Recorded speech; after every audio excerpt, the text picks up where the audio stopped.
હવે વાત કરીએ કેમિસ્ટ રાષ્ટ્રવ્યાપી હડતાલ વિશે।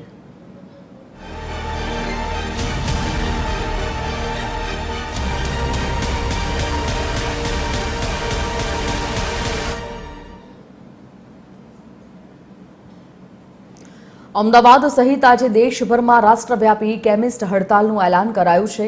ઓનલાઈન દવાઓના વેચાણ, કોર્પોરેટ કંપનીઓ દ્વારા અપાતા વધુ પડતા ડિસ્કાઉન્ટ અને બજારમાં વેચાતી ભેળસેળવાળી દવાઓ પર પ્રતિબંધ મૂકવાની માંગ સાથે આ વિરોધ પ્રદર્શન યોજાઈ રહ્યું છે।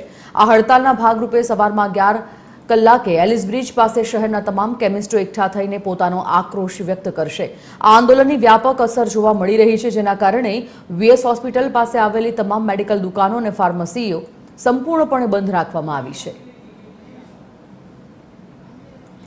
આ જ મુદ્દા પર સંવાદદાતા મોનિકા રાજપૂત લાઈવ જોડાઈ ગયા છે। મોનિકા, રાષ્ટ્રવ્યાપી કેમિસ્ટ હડતાલનું આયોજન, ઘણી બધી ડિમાન્ડ છે, માંગો છે તેઓની, ખાસ કરીને કેવી અસર આજના દિવસ વર્તાશે કેમિસ્ટ હડતાલની અને કેવા પ્રકારની તેઓની માંગ છે, શું ડિમાન્ડ છે તેઓની?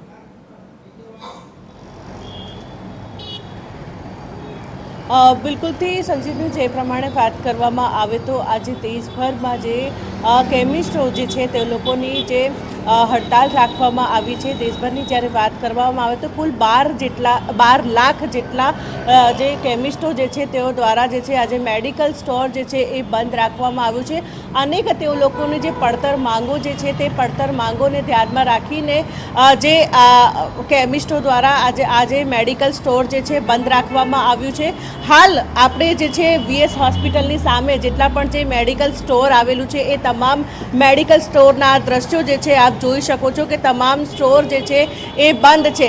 જે માંગની જ્યારે વાત કરવામાં આવે તો તેઓ લોકોની પડતર એવી માંગો છે કે જે ઓનલાઈન જે દવાઓનું જે વેચાણ કરવામાં આવી રહ્યું છે, વિધાઉટ જે પ્રિસ્ક્રિપ્શન વગર જે છે દવા ઓનલાઈન જે વેચવામાં આવતી હોય છે, તેની સાથે સાથે વધુ પ્રમાણમાં ડિસ્કાઉન્ટની સાથે દવાઓ વેચવામાં આવે છે અને જે ભેળસેળવાળી જે દવાઓ હોય છે, આ જે તમામ જે માંગો છે તેઓ જે બંધ કરવામાં આવે તેવી માંગની સાથે આ કેમિસ્ટો જે છે આજરોજ હડતાલ પર ઉતર્યા છે। 11 વાગ્યાની આસપાસ તમામ અમદાવાદના પણ જેટલા પણ જે કેમિસ્ટો જે છે તેઓ લોકો જે છે એલિસ બ્રિજ પાસે જે છે એ એકઠા થશે અને તે જે છે પોતાની પડતર માંગણીઓને લઈને છે હડતાલ કરવાના છે। અને સાથે સાથે જે વાત કરવામાં આવે તો માત્ર અમદાવાદ કે ગુજરાત જ નહીં, દેશભરમાં એટલે કે 12 લાખ જેટલા જે કેમિસ્ટો જે છે તેઓ લોકો પોતાની પડતર માંગોને લઈને આજે હડતાળ પર ઉતર્યા છે। ધન્યવાદ મોનિકા, જાણકારી માટે।